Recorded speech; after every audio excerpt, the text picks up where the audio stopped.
Hello and welcome to another episode of 4Tims and a Podcast. We're just catching up after Celtic were hammered 6-2 by West Ham on Saturday in a friendly at Celtic Park. We'll talk a bit about that, a few other related incidents, and then we'll preview Midtjylland, which is a massive game coming up on Wednesday. Danny, I'll start with you. Pre-season friendlies are usually just about fitness and getting people match sharp. Saturday was a lot more than that. It felt really as if all our problems were just laid bare and they were exposed by a very competent West Ham side, and we were well and truly gubbed. I mean, it's only pre-season and part of you thinks, it's just about fitness and getting minutes, but you never really want to see your team get beat 6-2 or lose 6 goals in any game. So, of course, it was pretty ugly viewed. It started well as well. The team came out the blocks flying. It was one of the games where West Ham looked like they were going to score every time they were at the park, and it wasn't very pretty at all. And as you say, Everton, every one of your problems, it's,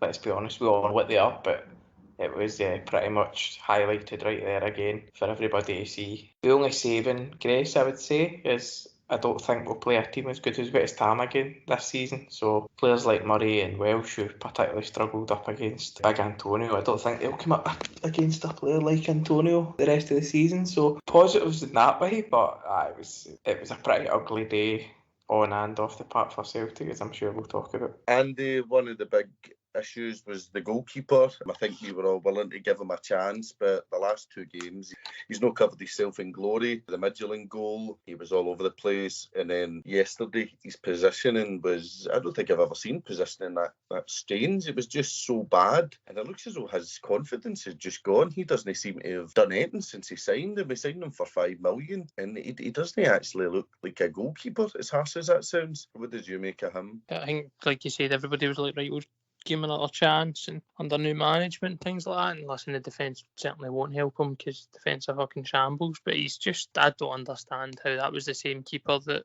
was in goals when we played AEK Athens and they put us out. I really don't. I remember him making a couple of good saves, and he looked like a competent goalkeeper.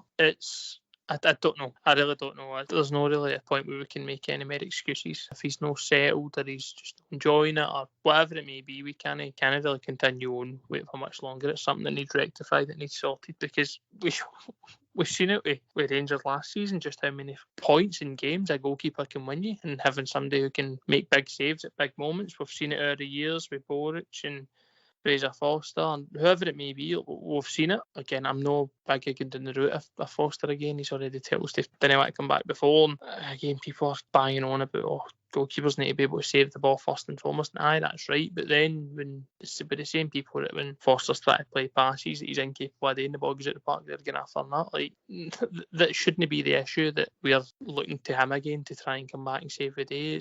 We should have scouting in place, and we should have targets in place that they were ready to come in, and they were exactly what we want. They're exactly who we're after. Andrew was talking the other day about how it's no plan A, plan B as such. It's 3 plan A's. Well, I hope there's 3 plan A's for a goalkeeper, because we desperately need one, because all 3 of them we've got are shite. Honestly, I really wanted it to work out for Barkas. I really did, but it's just not to be. Like, move them on and get somebody else in. I think there's obviously been a lot of debate about Foster when they fit into Andy's system.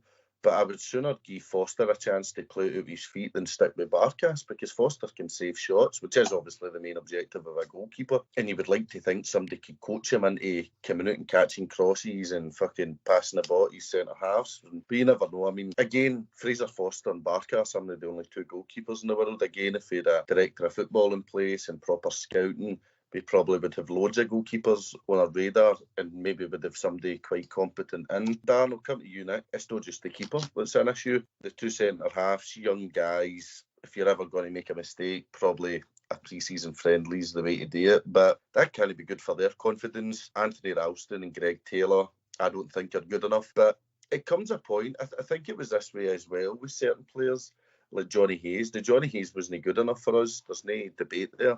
But it's not his fault. It's if he keeps getting played. Now I would blame the manager for that, but I can't blame Ange for playing Ralston and Taylor, because it's the only option he's got, which then brings it back to the board, which is obviously an ongoing issue. But Dan, the back line getting into this crucial game that could guarantee us at least Europa League football to begin in with that back line is disgraceful. I said this before, and obviously we got a draw, but we're going over to Denmark with Greg Taylor, Anthony Ralston, Dane Murray and Stephen Welsh with Barkas or Baining goals. I mean, that is crazy. It's completely unacceptable, Tony. I think you're just really seeing the fruits of what utter mess was created by the management team and the board last season. I think this is nothing new. Like, we're talking about the same things we were talking about this time like last season, and like it continued throughout the whole season. It was the keepers that were an issue. We went 6 weeks just swapping between Bain, Barkas and Hazard, and the truth probably is that none of them are good enough. Like, I completely agree with what Andy says there about Foster. Like, you trust Foster playing out with his feet more than you would Barkas trying to make a save, because some of the things you've seen, like in Greek international, whatever, like I know we spent a good few million on him as well. Like, there has to come a time where you need to call it quits, because it's just going to keep costing us. That was bad enough in a friendly, and as you say, it's like the complete back line that needs sorted. Like, I think Greg Taylor's probably competent enough to get us by in SPL. Will he get found out in Europe? Probably. You've got Ralston there, who a lot of you just sort of assumed when his contract ran out that he would just be shown the door, but I think pretty much when Ange got there, he seen that Anthony Ralston was the only right back at the club, and just thought, oh, fucking A, give somebody a contract, because otherwise when we're trying to set up for games, we've not got anybody that's really played right back apart from this guy. And like we tweeted about it tonight, it's not something new. This was like January that we sold Frimpong and sold El Hamid. Like, it's not as if this just crept up on us and we've been hit with two massive injuries. I know that you could argue at centre half position Julian would be playing, and of course he would, but that's another one. He's been injured long term. We knew how long the injury would last, and I know since we spoke, Christopher Ayers finally departed to Brentford and we have announced Carol Starfelt, but it's not good enough, because like Ange was talking about delaying in a few areas, and maybe that's why we didn't get transfers, but he needs to come out and like, why are we delaying it? You can't think it would be the manager that's behind any sort of delay. I know Don Mackay's new to the role, but what is going on that we are in this position that it's one of the biggest games of the season and we're going in with such a makeshift defence, and it's just unacceptable. And like, I think it goes slightly further on that, because as much as I like Sorrell, I thought again on Saturday he was pretty poor, gave away a clumsy penalty, but he's might be in there sort of playing that position to give the centre halves a bit of cover, especially the way we're playing the new, where our fullbacks sort of bomb forward. Like, we should have somebody in that sort of position that can really just drop in and give them a hand, especially when there's two young boys like Welsh and Dane Murray. But I don't know, it's just from the first half hour against Midtjylland, when everyone sort of seemed to be on the up, it's just been sort of been crashing down the earth ever since then, Tony. It has, I mean, but I think you've seen improvements against Midtjylland, and then you've seen the same old shite, where you conceded a set piece for poor goalkeeping, which happened last season. Poor defending for set pieces cost us as well. I know Andy wanted to quickly come back in the goalkeeper situation, so on you go. No, I just wanted to say, I hope it didn't come across that I would say no to Fraser Foster and keep Barkas. That's not what I was meaning, but it's more so that I think that, like Dan picked up on at the end there, it's the same problems that we're facing, like just a complete lack of preparation and forward planning. I mean, you've seen that, go back to fucking Neil Lennon getting the job, like there's no forward planning that goes on at this football club. You say that, Andy, right? See, when you say that, they obviously scouted Barkas for a while. You know, they fucking can't help, but he wasn't just plucked out of, say, the league, you know what I mean? It wasn't like we just lazily signed somebody like Marciano for Hibs or Clark for St Johnstone. We went out and spent $5 million on a guy for Greece. And last year I kept saying that I didn't think he was that bad, and he just wasn't good at saving shots, which is what he's meant to be doing. But he's added proper mistakes to his game already this season. The Midtjylland one is really bad, and he made 2 great saves on Saturday, and then next thing he just starts getting off his goal out to the striker. But Foster, people are getting themselves into I think people are getting themselves into a fucking mess talking about Foster, saying it's a non-starter because he can't play in this system. No, I'm sorry, and I know, and there's a big movement of folk who are into their stats and all that, and they think they're smarter than everybody, but I think there's got to be more room for stats and stuff in football. There's got to be more room for discussion around stats and XG and possession and whatever.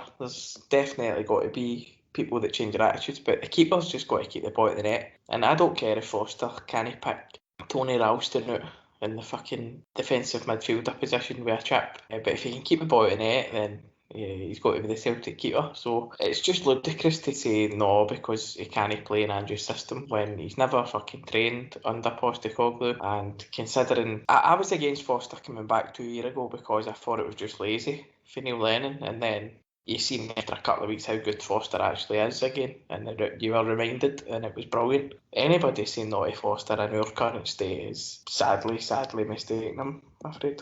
I agree with that, but I think my point is more in the fact that why are we at this stage again? We're working back to a guy who told us no when we needed him. With a tail between our legs. Like, why are we at that stage? I've not got a great with Foster. Listen, see if it's Foster, I'm not going to be shouting for the hilltops about how he doesn't fit the system, because I'm with you. Like, a goalkeeper, he would save us far more points than he would give away next season. But my point is, why are we still at this point? Because let's be honest, Ange probably hasn't watched a lot of Fraser Foster at Celtic. He would be going off a previous word, people at the club who have been there before. That's just not what I want. Like, see, when you look, obviously the boys brought out for Japan, you think that's an Ange signing. Like, that's somebody who he knows about. He's seen him in the flesh. It's an Ange signing. Whereas when I look at Foster, it's just the same lazy shite and the same problems that Celtic have been dishing up, and it's just I'm just that eager to get away from this, which is probably a fucking pipe dream, given that we're Celtic and will always be. If it's Foster, I wouldn't be disappointed about it, because I think it's the fucking four in front of them that are probably a bigger issue right now as well.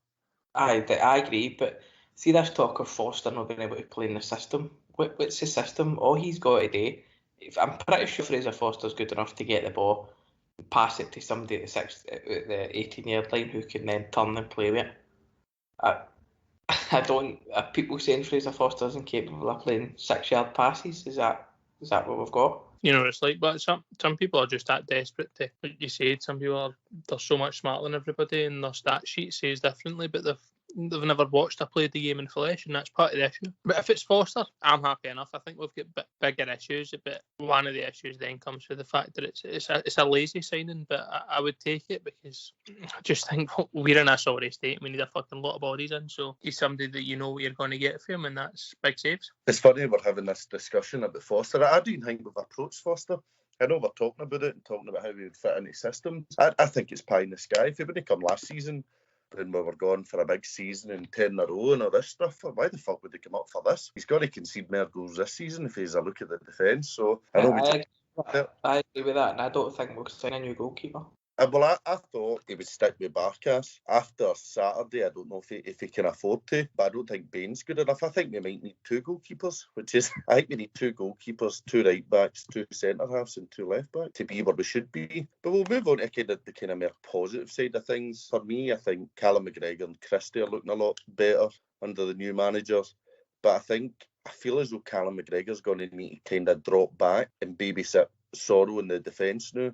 Going into Wednesday's game, I don't think he can go forward as much because we're so badly exposed, and I don't think the defence we go are good enough. And obviously Christie getting on the score sheet. And see, when Christie plays well, and he's no shooting, but I didn't notice him shooting for wild ranges. I know he done it once against Midtjylland, and it wasn't far away. When he's just being energetic and pressing and linking up play, he's a very, very good player, and he became kind of public enemy number one last season because he wanted to leave, and I think people thought he's better than he is, but I think he's kind of getting back the last two games. He's looked like a really efficient player, and he can be, and his energy's unmatched. So if we can get him back to that and then get him to sign a new deal, it could be a major asset. I think I said that after Midtjylland. Big Eddie, I think he needs a couple of goals just to kind of get him back on track. But if the rumours are true that Brighton have come in with £20 million, then he won't be here long. Darren, just to bring it to you, one of the major issues, which doesn't look as though it's going to go away, is Leigh Griffiths. We've not really spoke about it much because obviously it was a police issue and I don't want to get done with contempt of court. So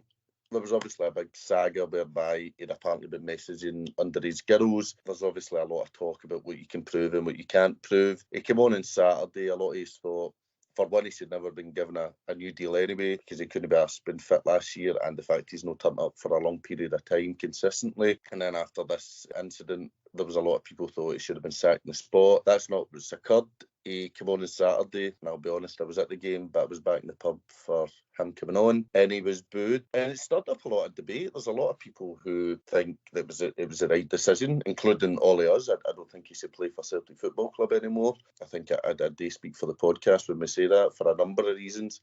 he shouldn't be playing for the club. And there's a lot of people who were very offended and weren't happy that he was booed. So Dan, for me, the only solution now, you can't have this toxic atmosphere every time, is either banish him for the squad or pay up his contract. I don't know about you. Well, I think his contract should have been terminated. I think, sorry, like as you said, we didn't comment on it very much just because it was an ongoing police issue. Obviously, police have cleared them of any criminality, which is fine, but at the same time, there's not really been any sort of denial from Celtic or Griffiths that the images that were distributed online were false or were doctored in any way. So at that point, it becomes your own sort of moral compass, whether you, just because somebody's not been found guilty or charged with a criminal offence, like that doesn't mean that they're just completely innocent and that's it. Let bygones be bygones. Like I didn't want Leigh Griffiths to get a new contract in the first place, just because to be honest, he's not good enough a player to have warranted it. And there always has been issues with him. Like some he couldn't have helped, some he could have obviously, but I think he should have been let go. Like I think Ange's comments after the game about it were sort of twofold. On the one hand, he was right to come out and say that he wasn't going to come out and tell Celtic fans what today, because he realises that they've been there a long time before he was the manager and they'll be there long after as well. But at the same time, I thought, like, I don't know if Ange's just been told, look, he's going to be part of your squad and you may as well use him, because these other comments were sort of saying, oh, if he works hard and starts putting goals in. I think the nature of the issue, sort of, if you know what Celtic Football Club stands for, like it should have been enough for Celtic to either sack him or terminate his contract, put him on gardening leave, whatever way you want to do it. Like I just thought it was a bad look for the club to, like, even as we speak now, they've still never come out and spoke to like fans or press or released any sort of statement about it. Like we were told at the opening press conference by Don Mackay about how much they wanted communication to be better with the club, and apart from letting fan media in to ask one question to a player of that every few weeks, like what have they done different? Like absolutely nothing, in my opinion. I thought the fans who booed were entitled to boo. Like as I say, it's up to your own moral compass. If you've no problem with what Leigh Griffiths is, the way he conducts himself off the pitch, then that's fine by you. But I thought the fans that booed were entitled to boo. I wasn't there. I've not been lucky enough to get a ticket for any of the ballots yet, but I probably would have booed if I was there. Obviously, it's easy to say when I'm sitting in the house watching it on Premier Sports, but I thought the reaction, like first of all, for Leigh Griffiths, we shake head, it was very petulant, and then other fans in the stadium then going above and out the way to try and applaud over it. And like I spoke to a few boys I knew who were there who says that there was quite a few confrontations inside the ground and people try fighting it. I think I thought that was sort of said more for the people who were sort of trying to applaud over it. I don't know what gets through people said that it's not as if, oh, we just didn't want Leigh Griffiths to get a new contract, we're going to boo him. Like I think you need to look above the sort of the notion that, oh, if he's wearing the hoops then I'll never boo him, like I'll always cheer him. Where do you draw the line if it's not there? Like I know it's a controversial issue, Tony, but I just to answer your question, I think Celtic should release him, but to be honest, I don't see any chance of it happening. I think Celtic should at very least release communication regarding, obviously, the screenshots we've seen of messages. And if there's something we're missing, if they're fabricated, which as far as I'm aware they're not, if we're missing something, I would love the club to come out and say, look, these messages are not real, or the ages are completely misconstrued, and we would happily apologise. But as far as we're aware, I think if that was the case, he would have said something. But no, Danny, this complete fucking circus around Griffiths can't go on. We have got no time for it. We've got fucking bigger issues with the state of the squad, and things could really quickly tumble if we get fucked on Wednesday. We need to remove this guy from Celtic Football Club with immediate effect. The board are long overdue making a good fucking decision. And I think, the funny thing is, it wouldn't be one that would unite the fans. There'd be a lot of fans annoyed at that. But I think from a moral standpoint, a professional standpoint as well, you can't have these guys representing the club. No, you can't, and you're right. It's a complete circus. And can you imagine? I mean, there were only 18,000 fans there on Saturday. Could you imagine a full house? So the boos, there were people talking about fighting in the stands and arguing with folk, and folk walking out in disgust because they get booed. And seen a few folks say they walked out when people started cheering. I mean, I personally turned out when he came on after a couple of minutes because I think it was 4-1 or 4-2 or something at the time, and I just thought, fuck this, I'm not watching this. But the Griffiths circus has been going on for a lot longer than in a couple of weeks it's been going on since Rodgers came in and Dembele took his starting spot in the team. And I actually went off Griffiths about them because you had people saying that he was better than Dembele, and I thought it wasn't really his fault, but it completely put me against him because Dembele was just head and shoulders so far above him. And look what they've done in the last 4 years. But Griffiths shouldn't be anywhere near Celtic. It's a disgrace that he's still employed with the club. This is before Renton came out. He should never got a new contract. We keep hearing it's his last chance. It's his last chance. He's fucked so many chances recently. It's unbelievable. And we've got people in our mentions saying you're taking the side of the media. People still can't see it by being a Celtic Rangers or a Celtic versus the Protestant Scottish mainstream media issue. You know what I mean? This is a fucking criminal issue, but it isn't because the police couldn't prove it, but it's a moral issue, it's a human issue. We've got somebody who has got children, who has got a girlfriend, who's messaging 15-year-old lasses looking for pictures on the internet. It's no, oh, he went out and get drunk and hit somebody here. He didn't come out in the media and say he hates being here and wants to sign for somebody else. It's something completely fucking so above that, and people just can't see. First, there's a weird reason they just cannot see by Leigh Griffiths. He's not produced for us in 5 years. He's come in, he's scored a few goals, but the amount of times people say get him fit this, get him fit that. He's been fit for 5 years and produced fuck all. And I know he took his time out, and don't know if I speak for everybody here, but I certainly went through some mental health stuff over the years, and you would never use that as a weapon against him or anything like that. But you're seeing people saying, "Oh, think about his issues." Well, no, you can't let him get out of jail because he's had problems in the past. This is something completely fucking alien. It's sleazy, it's creepy, and as you say, it's just a complete circus that we can't afford to play out, and we can't afford this to play out, and it's got to play out in the stands because.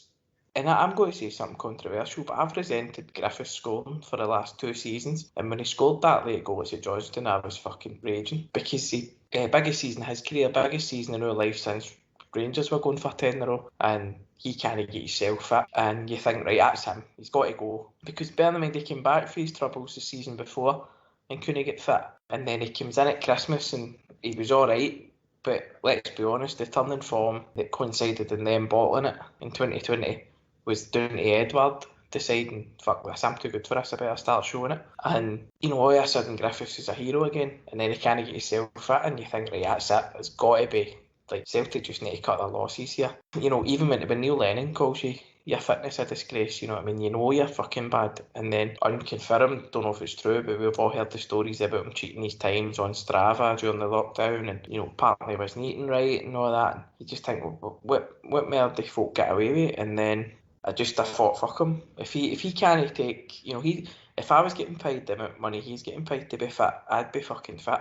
Just when he scored that goal against St Johnstone, I was like, fuck, because I was delighted Celtic won, obviously, but I just resented the fact he scored it, and then when Klimala scored a couple of minutes later, I was fucking buzzing because it kind of took a shine off him a bit. But he's done nothing. He's done nothing. This thing about his effort, and I was really upset with Postecoglou saying, he scores a few goals, he'll get back in the good books. But that kind of thing's been flung about for the last 4 years. And he's a disgrace for what he done. Celtic are a disgrace for giving him a contract in the first place. They're a disgrace for no acting on this. And it'll play out in the stands as the stadium starts to fill up again. More and more people will boo him. He'll take abuse at away grounds because away supporters, if he comes on Saturday night, he'll take abuse at Tynecastle. But when the Celtic away support get back, I mean, yourself, it's more of the hardcore that go away. They'll pummel him week to week, and rightly so. He deserves it for what he done. And this whole thing about, no criminality, so we're just going to forget it. Well, the police couldn't prove criminality with Kudela versus Glenn Kamara, but folk still want Kudela fucking hung, drawn and quartered, and for rightly so. But with Griffiths, it's like, well, we just need to get on with it. I'll never boo MD wears the hoops. Well, you probably booed Jack Hendry against the AK Athens a few years ago. So the moral compass they Celtic support's a very dangerous thing. And our mentions on Twitter this week have been extremely dangerous, and I've got no time for anybody that's supporting Griffiths here, because as Tony said, he could come out and say, the messages are doctored or his account was hacked, but it's the complete silence, and the fact that Postecoglou put him on with 9 other folk the other day to try and sneak him onto the park was just a fucking disgrace. And Celtic's lack of communication yet again. It's just making Everton poisonous. And Celtic just need to bite the bullet and get rid of him. You know, it might cost us up to, I don't know, a couple of $100,000, but he's got to go.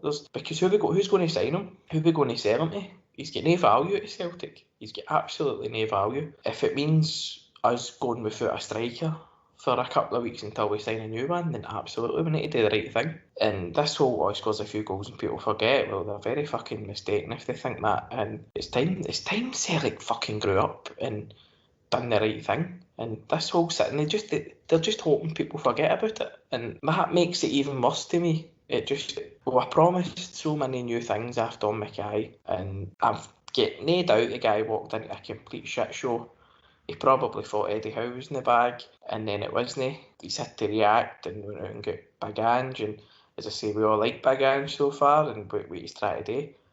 But the communication's just utterly non-existent, and this isn't just like a wee thing. This is such a big thing, and they've got it so wrong, and it's morally and it's repugnant. It's absolutely disgusting. Fuck, I don't know what I'm going to do with that Leigh Griffiths 9 birthday present I got you, that new Celtic tap. I need to take it back, Danny. No, I mean, you covered a lot of ground there, and I think most of what you says, or probably all of what you says, is spot on. I think that was maybe Ange making his first mistake. I know we posted out something on Twitter, I don't know who it was, about him saying that he wouldn't criticise the fans for booing, but then he went on to talk about a few goals and that gets the fans back inside. With an issue like this, that shouldn't change anybody's mind. Well, it certainly wouldn't change mine. It's completely, there's a point where football and then obviously your moral compass. So I think a few goals will change nothing. That's why it's imperative that when the circus, when it was first coming out and I seen it, I was just knackered with obviously all the shite last season, then this comes out and you get bored of it. You just go, this is nothing to do. I want to talk about... Hold on. It's just announced that he's not went to Denmark because he's suffered a calf injury in training. Well, there we go. So he's injured now as well, but fucking okay. But it's that kind of way where this can't be resolved. There's not going to be a time where he scores one goal and everybody just applauds him at Celtic Park. People have made their mind up. Their minds are made up. The support's now split and it's becoming ugly on Twitter. And it reminds me a bit of when people were going against Lennon. Obviously, Neil Lennon done nothing like this and was only guilty of being an utterly shite football manager. But no, that way the support was split and the club didn't act. And it was just division, podcasts fighting with people and people arguing, and it just rambled on and on and on. A lot of arguments when the club should just step in and remove these people at the club and then move forward. A bit like now, obviously, everybody's behind Postecoglou. But with Griffiths, it is just turned into a circus now. As you say, whenever he goes to any away ground, he's going to get it. He's going to get all the mad chance. We've heard it all before. So that we really can't afford this circus to kick on, and it'll be paper headlines and more stuff will come out, and it'll be a nightmare, and it'll just be annoying. And it's just, I don't know what the club are doing if they just think that it's just going to, the fans are somehow going to forget they don't like him and they don't want to play for us. I mean, even if you take away this part of the saga, no coming back fit last year, I think I said it a couple of months ago, that should have been the end there, because you're setting such a poor example to the likes of your Dane Murrays and your Stephen Welshes that you can rip the piss at a Celtic Football Club, you can turn up unfit. So I'll bring it to you, Andy. I know we've obviously, I think Danny covered Griffiths for about 10 minutes there. We're not the same opinion, it needs to be finished. I get the feeling that Danny this season on Griffiths is going to be you last season on Neil Lennon. There'll be a few more of the eulogies to come. To be honest, you've all said a lot you were too busy sitting on the fence. Somebody had to fucking say something. I'm glad you're me, because all the fucking lunatics that keep messaging us, this pish about how much they support Griffiths, he wouldn't just need to come to you. Nah, it's just a fucking circus. The thing about Griffiths is it never ends. It's constant. He'll always fucking let you down again. And this is just the latest and fucking the worst one yet. I don't get how anybody can defend it. It's beyond comprehension for me, because it's fucking downright disgusting. And again, it's just the club just being a fucking shit show and a shambles, and offering this guy a contract because we had nothing else lined up and we had no idea what to do. So it was just, fuck it, we'll keep it for another year. And that line that Ange came away with, that's I just feel like that's the type of pish that the board are sitting spouting when they have their wee meetings. It's like a couple of goals and the fans will all be getting back on side. We'll shift a couple of Griffiths 9 jerseys. It's that pish, it's that type of nonsense. Because the guys who defend Griffiths they're the fans they want. They're the people who will never criticise Celtic. They'll never find it within themselves to turn around and go, wait a minute, that's not right, because they think it makes them less of a fan. And it's the same people who this fucking whole, it's us, as Swanee's mentioned earlier, the Rangers media and this, that, the next thing. Like, what he done was wrong in every level of being a fucking human. Get him out, that's it. It shouldn't even have came to this before that was, we all wanted him gone beforehand. But even the people who, prior to that, maybe even a footballing sense, listen, football's a game of opinion. Some people might have been convinced the cows came home that this guy could, I don't know, fucking get back to and score fucking 20, 30 goals a season. Might have been convinced of that. That's fine, that's their opinion. But even then, when something, as you said, your moral compass comes into it, and they're saying, nah, listen, that's enough. That should have been the turning point for anybody who disagreed with us or whoever else saying that they wanted Griffiths to go. See, that should have been it. But it's no, because I don't know what goes through some people's minds. It's fucking dangerous. Nothing else. I can't even look at our mentions after the last week or so, because I just get fucking raging reading through them, because these people are a fucking danger and they should be hunted. But I can't. He just shouldn't be there, Tony. I don't even think that. You can look at this. Obviously, Danny said that he's no travelled for a calf injury. He's either no travelled because of what's happened, or he's no travelled because yet again he's unfit and he can't get fit and he can't stay fit. Either way, he just shouldn't be there. And we shouldn't be paying this guy's wage. I'd be fucking going to Hibs and saying, listen, Nisbet, we'll give Griffiths up plus money for him and just get somebody else in, because it's just a fucking circus, and it just makes us look like a circus. And I think sooner or later, whether it's when he leaves eventually or whatever, I don't think Andrew's the type of guy to keep quiet, because I really don't see him being too happy with the cards that he's been dealt with at the minute. Can I pop in just before, Tony? See Andrew's comments when he said blah blah to fans and stuff, but he also said he didn't need to come back. So was Ange throwing him to the wolves, or did Ange was that him making a point, knowing that fans would react like that? Because he basically said the other day that it wasn't his decision. I did see that, where it was Griffiths made the chance to come back. Does that mean somebody said to him, he can walk away for this? Well, he's never going to walk away and put the money. No, I did see that comment. The comments were just, I don't know, the whole thing's very bizarre. Just overall, this is quite late at night we're recording this, so I've just seen from the Daily Record directly, Dermot Desmond is taking a hands-on approach in helping Ange Postecoglou rebuild his Celtic squad. Majority shareholder has been openly involved in the transfer deals of the Hoops this summer. Desmond has been dealing directly with a number of top figures in the transfer market as manager, as he looks to strengthen and reshape the Celtic squad. And then it goes on and on and on. Dermot Desmond should be heavy with transfers. Dermot Desmond should be giving money to people who don't get transfers. See, this is the other thing. Scary thing, Tony. Do you know the scary thing is, right? We've spent about 14 million this summer. I think so. And we've no really, apart from Starfield, because we needed a defender, but how did we not just spend like 7.5 million on a right back and 7.5 million on a centre half? Now, the boy, don't get me wrong, the Furiashi boy really excites me. So does the Israeli boy. I think he's brilliant. And the rest of this other Lovrich guy for like 5 mil is another winger. Where I'm like, is it? Because as much as I loved the first half against Midtjylland the other night, I thought the whole team played into that system, and we were desperately unlucky not to win that game. We should have won it. And I said it's kamikaze football, but surely you need to address the problems that we've got, because we'll no score 5 every week. We could against most teams. I mean, I could see a lot of, I think Celtic to win and both teams to score could be the bet next season. Just something I was going to touch on. I mean, obviously that was a bit for the Daily Record, and I know the papers, they talk a lot of shite sometimes, but it has been proven that we've been feeding stories to the Sun. I mean, the whole Griffiths thing, that was the Sun that broke that. That was an issue last season. That seems to still be going on. Dominic Mackay, in a conference that I got to, spoke about being world class and having a look over everything, and we're so far from world class, it's scary. We are fucking amateur now, and we've been amateur for nearly a year now. We have been run like an amateur club, and we've made mind-boggling decisions. I think we need a director of football. I think we need a new fucking probably need new analytics people. We need new scouts. We need a whole overhaul of the football department. And so far, all we've changed is the manager and the CEO. We've still got the same two guys, Strachan and Kennedy. I know Kennedy's got a lot of praise for people, and I'm sure he's reasonably good as a manager type coach, and he wouldn't be getting this praise. Gavin Strachan, maybe he's good as well, but a lot of fans again aren't happy that they two are still there, so that's another issue.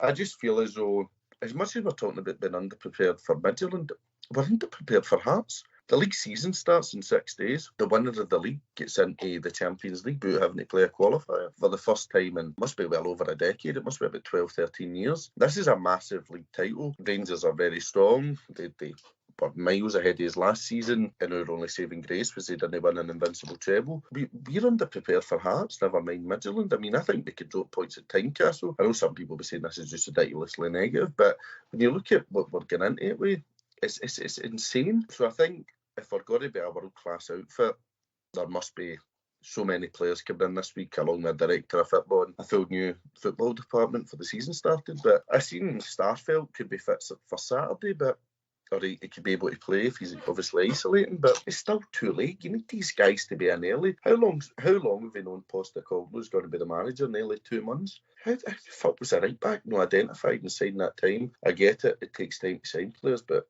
surely we can work more efficiently if we had the right people in place that were identifying targets for January to say, look, this is somebody we think is good for right back or left back, centre half, and get these guys in. It's just, I still like Ange, and I still think there's positives like the new guy Furuhashi, Abada looks a player, hopefully Starfeld's a player, McGregor seems to be improving, Christie, etc.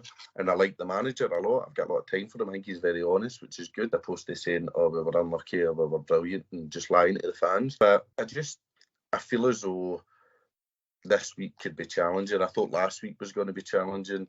I feel we've got an almighty task in Denmark. But again, all it takes is winning in Denmark, and that'll switch the momentum in our favour. But then we need to become consistent and beat Hearts and Dundee and St Mirren and all these other teams. But I don't know, I just feel as always, we're unprepared for huge games at the start of the season, and we seem to do it year after year. Rodgers bailed us out before, and then obviously under Dial it didn't work. Under Lennon the first time he did do quite well, but second time round disastrous. So I feel sorry for the manager, and I feel as though I say this every time I talk about the guy, but I do feel really sorry for him. I think he's not really been back to be that everybody wanted him to be. I feel as though he's got a really tough job in his hands, and I just hope that if anything does go wrong early doors, that the attention's turned towards the board, because they're at fault. Dermot Desmond's the main one. He is the major issue. He's a major shareholder and he's a major issue. We need that guy at the club. I don't see what he brings that's positive whatsoever. I mean, we've got a billionaire that, if there was a guy come on, I can't remember his name, but he came on our phone in and he was superb, and he says, we bankroll the club with the season ticket money and the merchandise. It's not Dermot Desmond. So I would love that guy to leave the club, I must admit. Aye, happy days. So what's the predictions for Wednesday? I'll start with you, Danny. After your stirring team talk there, I don't know, I wasn't too impressed with Midtjylland last week. I think they'll probably be better at home. Shutting 6 against Saturday's really dented my confidence. I thought last week the game might just come too early, especially with foot beat on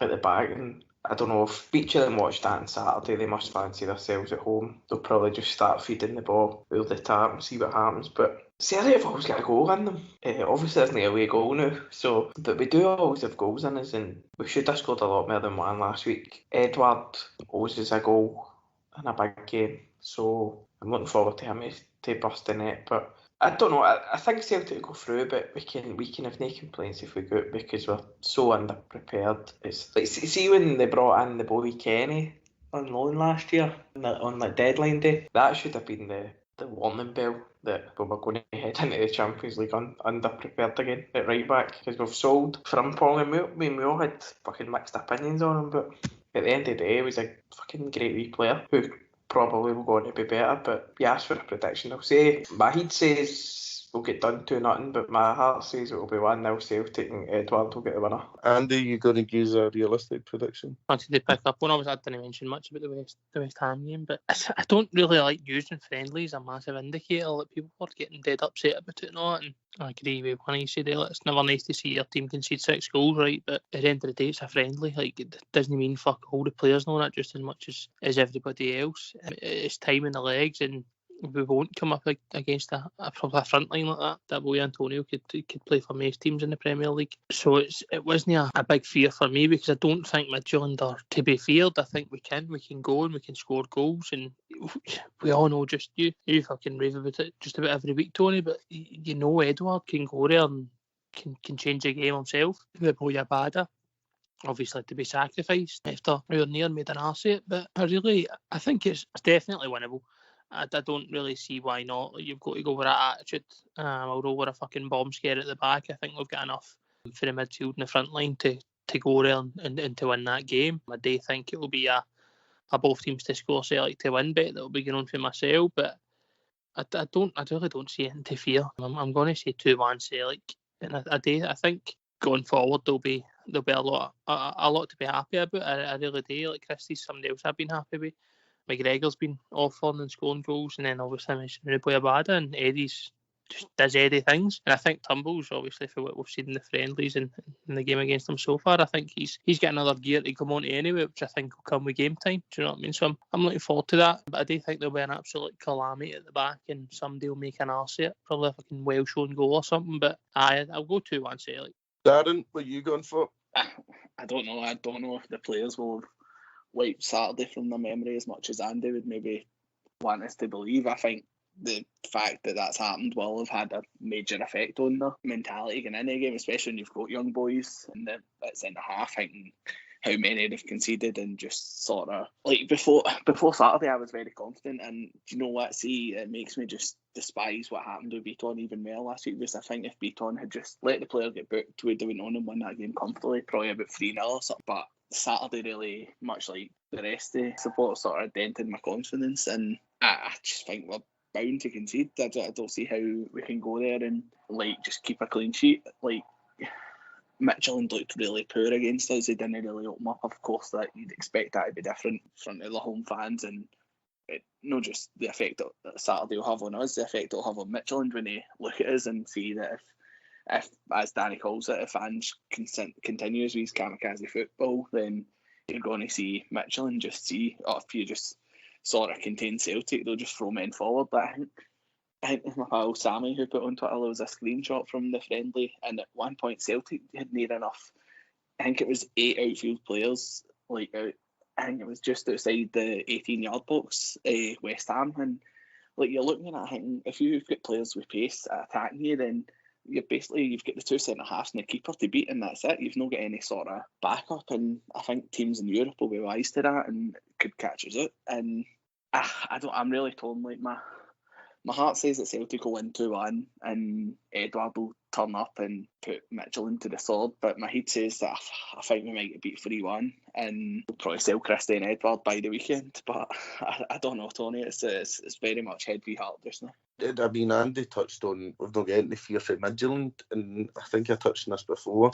Celtic terrify me. It's no the opposition teams that scare me. It's the stupidity of us and the mistakes that we've got in us. But I mean, I think 2-1 either way. And then it's obviously on to Hearts. But I mean, there is still some positives. Starfield's coming in, Furahashi's coming in. The team all look better, but there's still a fucking load of work to do. So I don't have anything else to add. I subscribe to us on YouTube. I guess that's about it. We've started uploading the audio onto YouTube for anybody who goes over there. So it's just 4Tims, I think, is the name of the YouTube. But we upload it to Twitter and Facebook as well. And also, a big talking point today is we're sponsored by Manscaped. And if you go to manscaped.com and put in the code trim 4Tims, so it's like trim number 4 and then Tim's, you get 20% off. They're actually bringing out a new shaver, the Lawnmower 4.0, so I take it that makes it easier to shave your balls. So if you're into that, of course, we need to test drive for the rest of the listeners